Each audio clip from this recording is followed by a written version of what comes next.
Hello class 11 student, कैसे हैं आप सब।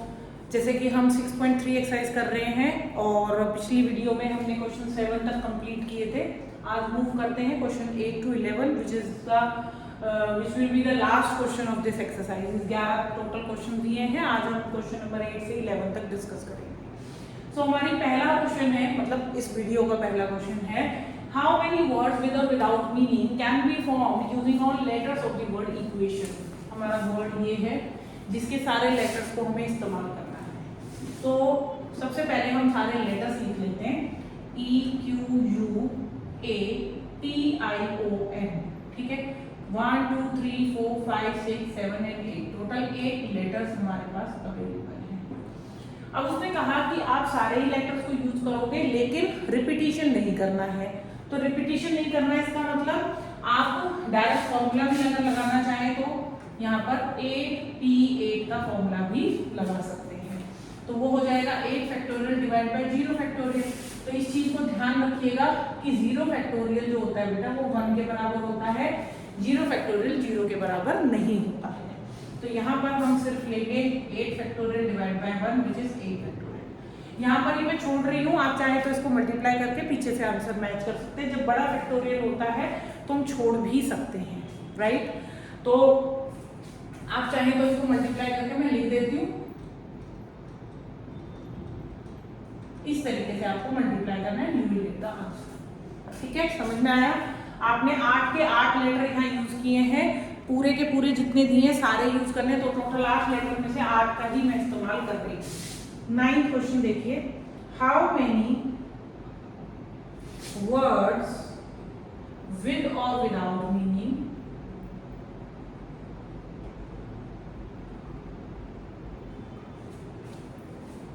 can be made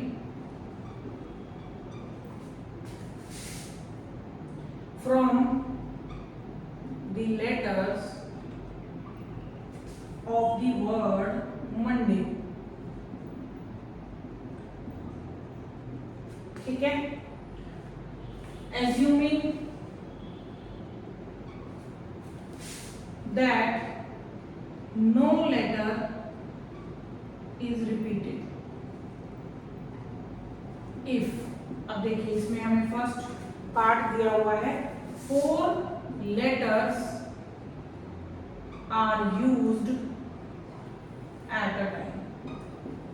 अब देखिए आप तो पिछले क्वेश्चन में देखिए 8 में से 8 यूज कर रहे थे, इसमें हमारे पास टोटल कितने लेटर है, 6 लेटर्स है, हमारे पास 6 लेटर्स अवेलेबल है। लेकिन आपको एट अ टाइम 4 यूज करने हैं, तो आप कैसे करेंगे इसको, 6P4।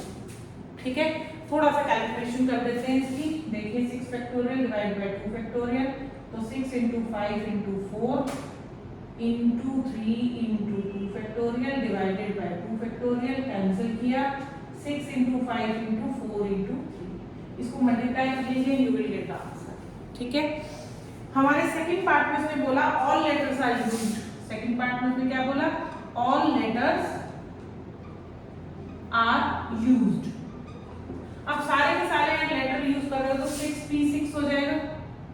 तो 6 factorial divided by 0 factorial which is 6 factorial. 6 factorial को 6 × 5 × 4 × 3 नीचे लिख देती हूँ, ये हो जाएगा 6 × 5 × 4 × 3 × 2 × 1। सभी को मल्टीप्लाई करिए, आंसर आ जाएगा। ठीक है, अब जो इसका थर्ड पार्ट है वो मैं आपको रब करके नया क्वेश्चन करवा रही हूँ ऊपर, वो देखिए थोड़ा इंपॉर्टेंट है, उसके अंदर उसने एक डिफरेंट कॉन्सेप्ट पूछा है।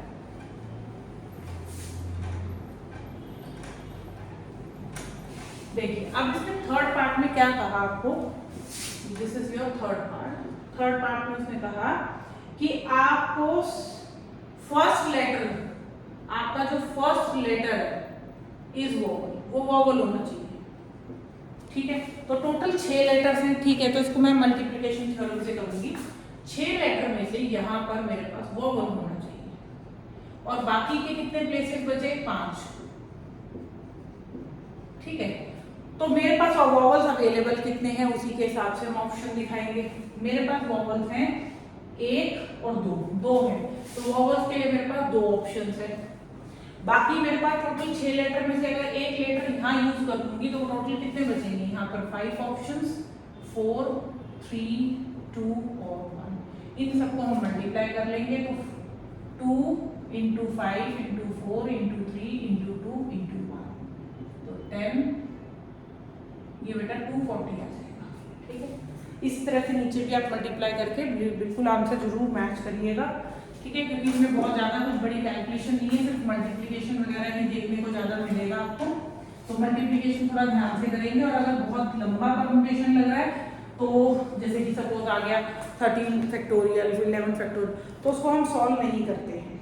ठीक है, सो इस वीडियो में हम लोग एक 10th क्वेश्चन और करते हैं। 11th क्वेश्चन थोड़ा बहुत ही इंपॉर्टेंट है, उसको मैं आपको नेक्स्ट वीडियो में आपके साथ शेयर करूंगी। तो 10th क्वेश्चन अभी हम कर लेते हैं, क्वेश्चन नंबर 10। ठीक है, 10th क्वेश्चन में उसने कहा मेरे पास जो वर्ड्स हैं MISSISSI PPI मिसिसिपी, ठीक है, इसमें सारे के सारे आई एक साथ नहीं आने चाहिए। यहाँ देख रहे हो आप आई, वैसे तो डिफरेंट ही फिलहाल दो अलग अलग ही हैं, लेकिन जब हम डिफरेंट परम्यूटेशंस बनाएंगे तो इसमें जो आई हैं, कितने आई हैं, eyes 4 eyes do not come together. लेकिन मैं पता है क्या है, उसकी बात को नहीं मानूंगी, मैं यहाँ पर पहले कैलकुलेट करूंगी जिसमें कि मेरे सारे आई एक साथ आए।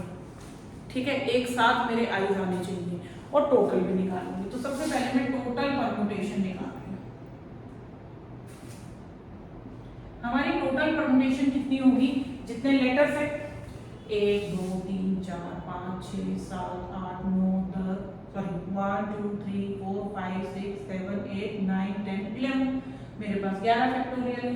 लेकिन जैसे कि मैंने आपको अभी तक ये कॉन्सेप्ट नहीं बताया, लेकिन अब ये लास्ट 2 क्वेश्चन में ये डिफरेंट कॉन्सेप्ट आएगा आपका कि आपके जो गिवन लेटर्स हैं, जैसे कि इसमें मिसिसिपी वर्ड दिया है, पिछले क्वेश्चन में हमें किसी में मंडे दिया हुआ था, किसी में इक्वेशन, अगर उनमें लेटर्स आपको लग रहा है रिपीट हो रहे हैं, क्योंकि कई बार होता है ऐसा, तो रिपीट करते टाइम अगर जो भी लेटर रिपीट हो रहा है उसका परम्यूटेशन नीचे डिवाइड करना है। जैसे कि यहाँ पर अगर मैं आई देखूं तो 4 बार है, तो आपको 4 फैक्टोरियल से डिवाइड करना है। अगर एस देखूं तो वो भी 4 बार है, और अगर पी देखूं तो 2 बार है। ठीक है जी, तो ये परम्यूटेशन हमें कैलकुलेट करनी है। 11 फैक्टोरियल, इसको लिखेंगे 11 into 10 into 9 into 8 into 7 into 6 into 5 into 4 factorial, divide में 4 factorial into 4 into 3 into 2 into 1 और 1 इंटू 4 है। तो मैंने यहाँ पे ये टोटल परम्यूटेशन आपकी कैलकुलेट करी है। ठीक है, अब इस टोटल परम्यूटेशन में 4 फैक्टोरियल तो देखिए आपका कैंसिल हो गया, 4 फैक्टोरियल तो देखिए आपका कैंसिल हो गया, 4 3 और 2 भी कैंसिल कर देते हैं, 4 और 2 8 कैंसिल कर देते हैं, तो 11 इंटू 10 इंटू 9 इंटू 7 इंटू 5, ये बेटा आपको मल्टीप्लाई करना है सारा। ठीक है, उसके बाद permutation when i's come together, मतलब जिसमें आई एक साथ आएंगे। ठीक है, हालांकि हमें ये निकालना है कि नहीं आएंगे, तो टोटल में से जो परम्यूटेशन ऐसी होंगी जिनमें आई एक साथ आ रहा है उसको हम माइनस कर देंगे, तो हमारे पास वो परम्यूटेशन बचेगी जिसमें आई एक साथ नहीं आ रहा है।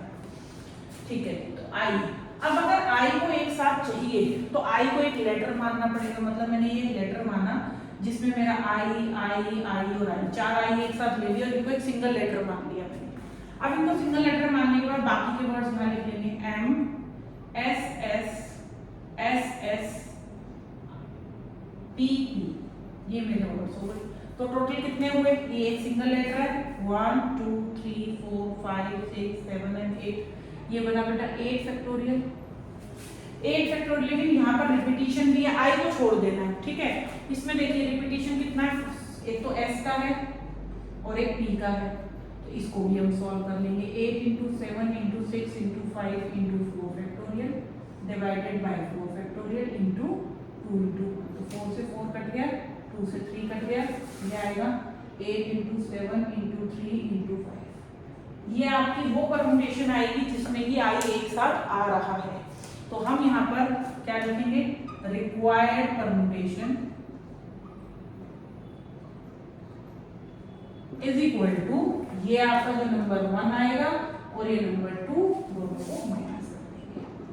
ठीक है, ये आपका आंसर है। टोटल में से सारे आई जिसमें एक साथ आ रहे हैं उसकी परमुटेशन। अच्छा एक चीज और, क्या इसमें हमें जरूरत थी कि भाई हम आई जो है आई सिंगल था, ये आगे पीछे भी हो सकता है, क्या इसमें जरूरत है कि आई की परमुटेशन हम अलग से लिखें? बिल्कुल भी नहीं है, क्योंकि आई को अगर आप आगे पीछे भी करते हो तो डिफरेंट परमुटेशन नहीं आएगी। इसी वजह से हमने यहाँ सिर्फ एक फैक्टोरियल लिखा है, जो रिपीट हो रहा है वो लिया है। आई की रिपीटिशन यूज नहीं करनी और टोटल में ही करनी है, ठीक है। तो आप इसको कैलकुलेट करके आंसर जरूर निकाल के देखिएगा। एंटिल देन आप अपनी प्रैक्टिस जारी रखिएगा। मैं आपके कमेंट्स का वेट करूंगी। कमेंट करके जरूर बताना आप किस तरह से अपनी अपकमिंग एग्जाम्स की प्रिपरेशन कर रहे हो, किसी टॉपिक को लेकर आप कितना ज़्यादा प्रॉब्लम फेस कर रहे हो। कुछ टॉपिक्स हैं क्लास 11th के जो थोड़े प्रॉब्लमेटिक होते हैं, लेकिन साथ में करेंगे, प्रॉब्लम्स को देखेंगे, डिस्कस करेंगे तो चीज़ें आसान हो जाएंगी। तो आप मुझे कमेंट करके ज़रूर बताना कि आपको वीडियोस कैसी लग रही हैं और मुझे और क्या कंटेंट इसमें ऐड करना चाहिए। Till then keep watching and keep practising. Bye.